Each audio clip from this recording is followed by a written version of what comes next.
বন্ধুরা, আজ তো প্রচন্ড বৃষ্টি। আমি খিচুড়ি রান্না করছি। যত তাড়াতাড়ি রান্না করা যায় কুকারে দিয়ে দিচ্ছি, খিচুড়িটা তাড়াতাড়ি হয়ে যাবে। দিয়ে দিচ্ছি মুগ ডাল। তো আমি এখানে দিয়েছি মুগ ডাল, মসুর ডাল আর বুটের ডাল, আর দিয়েছি গোবিন্দভোগের ডাল। এদিকে তো কুকার বসে নিয়েছি, আর এদিকে বসে নিয়েছি গরম জল। গ্যাসে গরম জলটা বসিয়ে নিয়েছি। তো এখন কুকারে জলটা দিয়ে দিচ্ছি।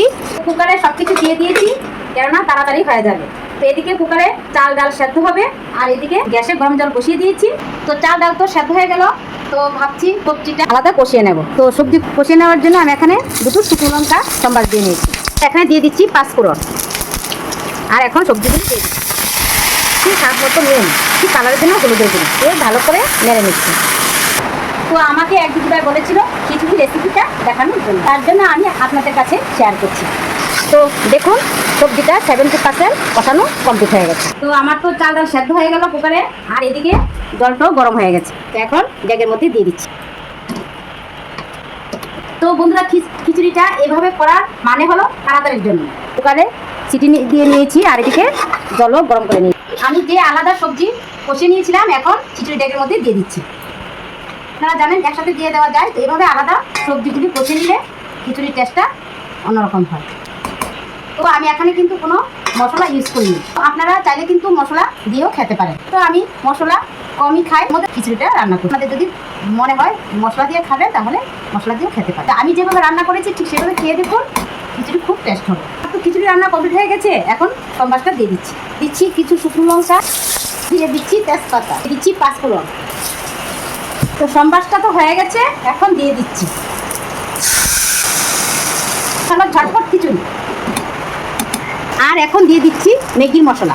এটা দিলেও হবে, না দিলেও হবে, স্বাদ বাড়ানোর জন্য আমি এখানে ম্যাগির মশলা দিয়ে দিচ্ছি। বন্ধুরা, আমার ঝটপট খিচুড়ি রান্না হয়ে গেল। এটা রান্না করতে আমার 10 মিনিট সময় লেগেছে।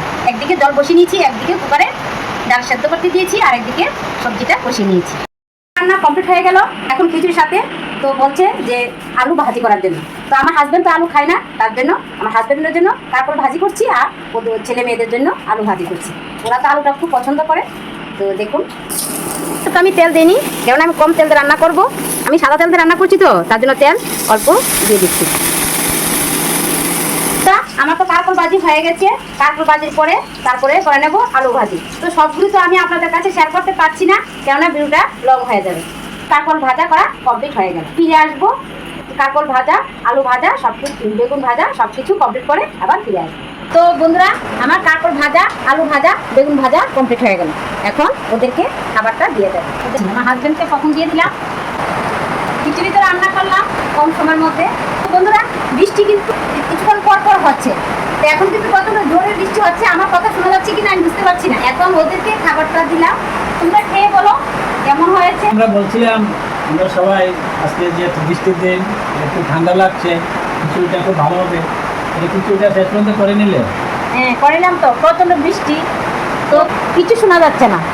খেয়ে দেখো কেমন হয়েছে। এটা দেখতেই পাচ্ছি যে এখানে ভালো সবজি দেওয়া আছে। কোন সবজি দিয়েছে? ওইগুলো না? হ্যাঁ, সবজিগুলো কিন্তু বাড়ি, সবগুলো কিন্তু বাড়ি দেখা যাচ্ছে। বাড়িতে তো আমরা কুমড়ো ডাঁটা আছে, কুমড়ো ডাঁটা, বেগুন, তারপর সব বাড়িতে। দুদিন ধরে যে বৃষ্টি হচ্ছে, বাজারে তো ঠিকভাবে যাওয়া যায় না। বাড়ির সবজি দিয়ে চালিয়ে যাচ্ছ না? হ্যাঁ, সব বাড়ি। দারুণ সেন্ট বেরোচ্ছে। তো এগুলির মধ্যে খিচুড়ির মধ্যে কিসের চাল এগুলি? গোবিন্দভোগের চাল দিয়েছি। ও, তার তো কোনো কথাই নেই। গোবিন্দভোগের চাল তো খুবই টেস্টি হয়, এবং খুব সেন্ট আসছে, ভালো সেন্ট আসছে। কি সায়ন, তুমি কিছু বলছো না নাকি? কেমন হয়েছে? খুব ভালো হয়েছে। ভালো হয়েছে? দারুণ দারুণ। বন্ধুরা, আজ দিনে প্রচন্ড মুষলধারে বাইরে বৃষ্টি হচ্ছে। এই বৃষ্টির দিনে আমার ছোট্ট ব্লগটি আপনাদের কাছে কেমন লাগলো তা কিন্তু অবশ্যই কমেন্টের মাধ্যমে জানাবেন। ভালো লাগলে লাইক শেয়ার করবেন, আর হ্যাঁ, আমার এই ছোট্ট চ্যানেলটাকে সাবস্ক্রাইব করতে আপনারা ভুলবেন না। আপনারা সবাই ভালো থাকবেন, সুস্থ থাকবেন। আবার দেখা হচ্ছে পরবর্তী ভিডিওতে। ততক্ষণের জন্য